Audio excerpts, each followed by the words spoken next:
अस्सलाम वालेकुम, नमस्कार और सत श्री अकाल दोस्तों। सऊदी अरब की फटाफट बड़ी खबरों में आपका स्वागत है। मैं हूं साकिब मिर्ज़ा और आप देख रहे हैं गल्फ लाइफ हिंदी।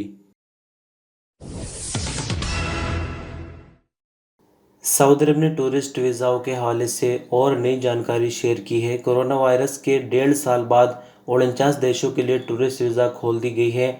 अल अरबिया नेट के मुताबिक सऊदी अरब ने नई टूरिस्ट वीज़ाओं के लिए ई वेबसाइट रिजर्व की है। वीज़े की सभी कार्रवाई ऑनलाइन की जाएगी।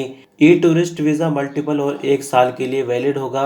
इसके तहत एक बार आने पर टूरिस्ट 90 दिन तक सऊदी अरब में रुक सकता है। टूरिस्ट प्रोग्रामों में हिस्सा ले सकेंगे और उम्रा भी अदा कर सकेंगे, यानी उम्रा अदा करने के लिए कुछ स्पेशल करने की ज़रूरत नहीं होगी। जो भी टूरिस्ट सऊदी अरब आएंगे टूरिस्ट वीज़ा पर, वो उम्रा भी अदा कर सकेंगे और सऊदी अरब में किसी भी जगह घूम फिर सकेंगे। सऊदी अरब आने वाले टूरिस्टों को कोरोना एसओपीज़ की पूरी तरह से पाबंदी करनी होगी। आपकी जानकारी के लिए बता दें कि सऊदी अरब इस हवाले से ये पाबंदी लगाए हुए है कि सऊदी अरब में जो वैक्सीन अप्रूव्ड है उनमें से कोई सी एक वैक्सीन लेनी है और सफ़र के टाइम यानी 72 घंटों के दौरान की कोरोना की नेगेटिव पीसीआर रिपोर्ट दिखानी होगी।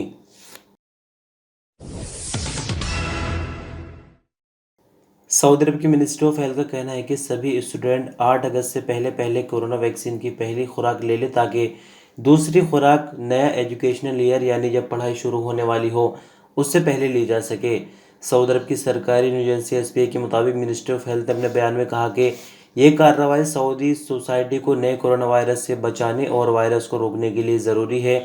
इन दिनों सऊदी भर के सभी सेंटर्स में वैक्सीन की सुविधा अवेलेबल है और कोई भी सऊदी शहरी या अजनबी अपॉइंटमेंट के साथ वैक्सीन लगवा सकते हैं। मिनिस्टर ऑफ हेल्थ ने मशवरा दिया है कि लोग किसी भी वक्त 937 यानी 937 कस्टमर केयर सेंटर से वैक्सीन के बारे में और ज़्यादा जानकारी या कोई मशवरा ले सकते हैं। आपकी जानकारी के लिए बता दें कि मिनिस्टर ऑफ हेल्थ ने इतवार 1 अगस्त को कहा था कि नए एजुकेशनल ईयर पर सिर्फ इंटरमीडिएट और हाई स्कूल की क्लासेस जो है वो बाकायदा ली जाएंगी, यानी ऑफलाइन पढ़ाई होगी, लेकिन सिर्फ ऐसे स्टूडेंट और टीचर्स को एंट्री मिलेगी जिन्होंने वैक्सीन की दोनों खुराकें ली होंगी। साथ ही साथ आपको बता दें कि मदरसा जो खुलने की डेट है वो 30 अगस्त है, यानी मानकर चलिए कि सितंबर की शुरुआत से मदरसे जो है वो खुल जाएंगे, पढ़ाई होनी शुरू हो जाएगी। लेकिन हाई स्कूल और इंटरमीडिएट को छोड़कर जो छोटी क्लासेज हैं अभी उनकी पढ़ाई ऑनलाइन ही चलेगी।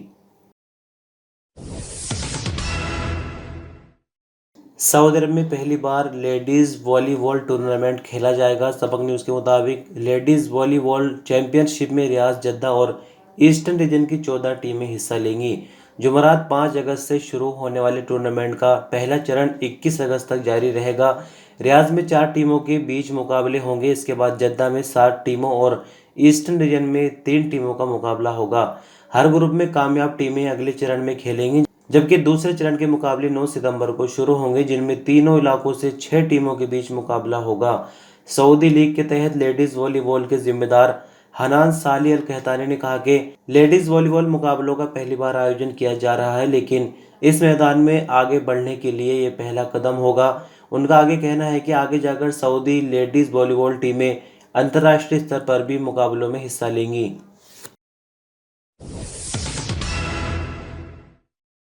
मिडिल ईस्ट और सऊदी अरब की सबसे बड़ी तेल कंपनी सऊदी अरामको ने कहा कि उसका बिटकॉइन में लेन देन करने का कोई भी इरादा नहीं है। सबक न्यूज़ के मुताबिक कंपनी का आगे कहना है कि इस हवाले से फैलाई जाने वाली खबरें बिल्कुल झूठी और बेबुनियाद है।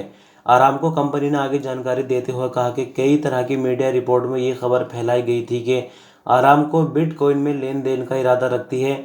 हम ये बात क्लियर करना चाहते हैं कि ये खबर झूठी और पूरी तरह से बेबुनियाद, इसमें किसी तरह की कोई सच्चाई नहीं है।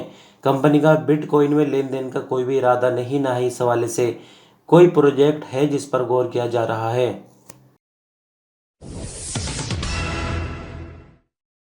सऊदी अरब के मौसम विभाग का कहना है कि दम्माम में सोमवार को टेम्परेचर 50.5 डिग्री सेंटीग्रेड तक पहुंच गया। इस तरह से ये सऊदी अरब का सबसे गर्म शहर बन गया है।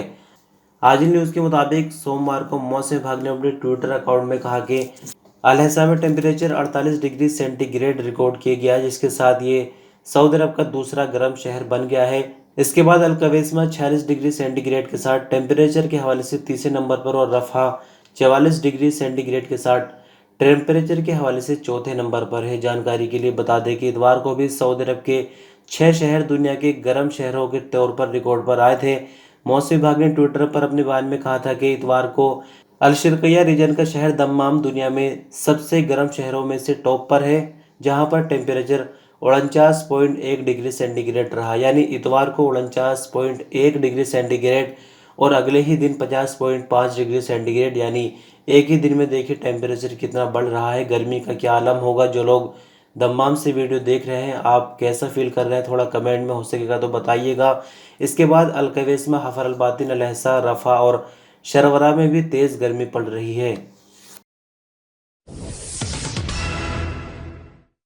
सऊदी मिनिस्ट्री ऑफ हेल्थ की तरफ से आई बीती रात कोविड-19 की नई रिपोर्ट के मुताबिक नए मामले 1063 रिकॉर्ड पर आए, जबकि नई रिकवरी 1620 रिकॉर्ड की गई। इस दौरान 10 मरने की खबर भी आई, जिसके बाद कुल मरने वालों की तादाद बढ़कर 8259 हो जाती है। एक्टिव मामलों की अगर हम बात करें तो इनकी तादाद 10,624 हो गई, जिनमें से 1403 क्रिटिकल केस है, जो कि हालत नाजुक की वजह से आईसीयू में है। अब तक सऊदी भर में 5,27,877 लोगों में कोरोना पॉजिटिव पाया गया है, लेकिन अगर हम रिकवरी यानी ठीक होने वालों की बात करें तो इनकी तादाद 5,08,994 है। सऊदी अरब की हवाई कंपनी अदील एयर ने बाहा से दम्माम के लिए भी फ़्लाइट शुरू कर दी है। बाहा दम्माम के लिए अदील एयर की हफ्ते में 8 फ़्लाइटें चलाई जाएंगी। अदील एयर के डिप्टी एग्जीक्यूटिव चेयरमैन इब्राहिम अल अहमद ने कहा कि अदील एयर सऊदी अरब के कई शहरों के लिए रोज़ाना सस्ती फ़्लाइट चला रही है। उन्होंने कहा कि अदील एयर सऊदी विजन 2030 के टारगेट को पूरा करने का बेड़ा उठाए हुए है। अहमद अल इब्राहिम का कहना था कि बहा का इलाका एक तरह का पर्यटक स्थल यानी टूरिस्ट इलाका है और यहाँ इन दिनों टूरिस्टों की तादाद लगातार बढ़ रही है। यानी लोकल भी टूरिस्ट यहाँ पर आ रहे हैं और जैसे कि अभी इंटरनेशनल टूरिस्ट वीज़ा भी खोल दी गई है, तो आने वाले दिनों में रश और ज़्यादा यहाँ पर बढ़ने वाला है, जिसके चलते फ़्लाइटों की ज़्यादा मांग होगी। इसी के लिए फ़्लाइट की तादाद बढ़ाई जा रही है। बहा में किंग सऊद एयरपोर्ट के डायरेक्टर फ़िहान अल गामदी ने कहा कि एयरपोर्ट पर सभी कंपनियों के साथ भरपूर मदद की जा रही है, ताकि सऊदी शहरी और यहाँ रहने वाले अजनबी, जबकि टूरिस्ट बाहा में आकर राहत महसूस कर सके। सऊदी एथलीट माज़न अल यासीन जापान की राजधानी के ओलंपिक स्टेडियम में दूसरे सेमीफाइनल में चौथी पोजीशन प्राप्त करने के बाद टोक्यो ओलंपिक्स 2021 में मर्दों की 400 मीटर दौड़ से बाहर हो गई है। अरब न्यूज़ के मुताबिक 25 साल की माज़न अल यासीन 45.37 सेकंड में अच्छी परफॉर्मेंस दिखाने के बावजूद अब जुमेरात को होने वाले फाइनल से बाहर हो गई है। अमेरिका के माइकल चेरी और जमैका के क्रिस्टोफर टेलर पहले और दूसरे नंबर पर रहे। ऑस्ट्रेलिया के स्टीवन सुलेमान माज़न अल यासीन से 0.22 सेकंड के अंतर से आगे रहे और तीसरे नंबर पर आए। माज़न अल यासीन ने इतवार को 45.16 सेकंड में अच्छी परफॉर्मेंस दिखाते हुए बेल्जियम के कीवन बोरली और स्विट्जरलैंड के रिकी पेट्रोसैनी से पहले दौड़ को खत्म किया था। सऊदी अरब की फूड एंड ड्रग अथॉरिटी यानी एसएफडीए ने इस साल की दूसरी तिमाही के दौरान सऊदी भर में 660 कंपनियों पर चेकिंग कार्रवाइयाँ की है और लाखों रियाल के जुर्माने किए। कई कंपनियों को सील कर दिया, जबकि कुछ के लाइसेंस भी कैंसिल कर दिए हैं। वकास अखबार के मुताबिक Saudi food and drug authority ने बताया कि 218 ऐसी कंपनियां जो खाने पीने की चीज़ें बनाती थी, वहां पर साफ सफाई का कोई इंतजाम नहीं था। प्रोडक्शन के लिए जो स्टैंडर्ड बनाया जाता है उसकी भी पाबंदी नहीं हो रही थी। इनमें कुछ ऐसी कंपनियां भी थी जो लाइसेंस के बिना ही काम कर रही थी। सऊदी एसएफडीए के कानून के मुताबिक इस किस्म के वायलेशन पर 10 लाख रियाल तक का जुर्माना दिया जाता है, जबकि ऐसी कंपनियों को 180 दिन के लिए कारोबार को बंद किया जाता है या 1 साल तक के लिए लाइसेंस को सस्पेंड कर दिया जाता है। सऊदी अरब के मक्का मुकर्रमा में पुलिस ने गैर कानूनी अजनबी को ट्रांसपोर्ट की सुविधा देने पर 4 लोगों को गिरफ्तार किया है। सऊदी अरब की सरकारी एजेंसी एसपी के मुताबिक पुलिस प्रवक्ता ने बताया कि ज्वाइंट चेकिंग ऑपरेशन के तहत इकामा, लेबर लॉ और सऊदी अरब की सरहद को पार करने वाले यानी घुसपैठियों के खिलाफ लगातार कार्रवाई की जा रही है।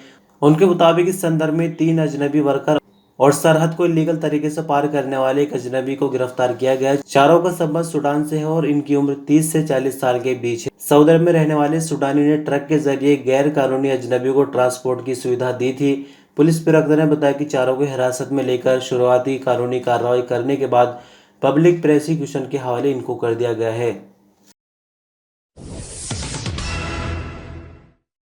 सऊदी हिलाल अहमर यानी सरकारी एम्बुलेंस कंपनी का कहना है कि सुलेल हाईवे पर तेज रेतीले तूफान की वजह से ट्रैफिक हादसा हुआ है, जिसमें कई गाड़ियां एक दूसरे से टकरा गई। हादसे के कारण 2 लोगों की मौके पर ही मौत हो गई और 20 लोग जख्मी हुए हैं। सबक न्यूज़ के मुताबिक हादसा असुलेल और अफलाज के बीच रास्ते में हुआ है। सऊदी हिलाल अहमर के रियाज रीजन के प्रवक्ता यासिर अल जलालिल ने कहा कि खबर मिलते ही 10 एम्बुलेंस फौरन ही भेजी गई। वहां पहुंचने पर पता चला कि हादसे के कारण 2 लोगों की मौके पर ही मौत हो गई, जबकि 20 लोग जख्मी हुए हैं, जिनको फौरन ही करीबी हॉस्पिटल में भेजा गया। हादसे के कारण हिलाल अहमर और करीबी अस्पतालों में इमरजेंसी का ऐलान कर दिया गया था। और हादसा होने की जो बड़ी वजह बताई जा रही है वो तेज रेतीला तूफान है। जैसे कि रोजाना आप खबरों के माध्यम से सुनते हैं, तेज रेतीला तूफान सऊदी अरब में हर दिन किसी न किसी इलाके में रहता है, तो लिहाजा सभी को एहतियात करने की ज़रूरत है। और ये हादसा बहुत बड़ा है, यानी एक छोटी सी वीडियो क्लिप है, उससे देखकर आप खुद अंदाज़ा लगा पाएंगे कि कितना ख़तरनाक ये एक्सीडेंट हुआ है, क्योंकि बहुत सारी गाड़ियां एक दूसरे से टकरा गई है। बहुत शुक्रिया वीडियो पर अंत तक बने रहने के लिए। आज मौसम की खबर नहीं मिली, इसीलिए हमने लास्ट में मौसम की न्यूज़ शामिल नहीं की है। तो हो सके तो वीडियो पे एक छोटा सा लाइक दीजिए, ताकि हमें पता चले कि हमारी मेहनत कामयाब हो रही है। आपको वीडियो अच्छी लग रही है, चैनल सब्सक्राइब कर सकते हो। उस सवाल से तो कमेंट में जरूर पूछे। अपना ख्याल रखिएगा। अल्लाह हाफिज़।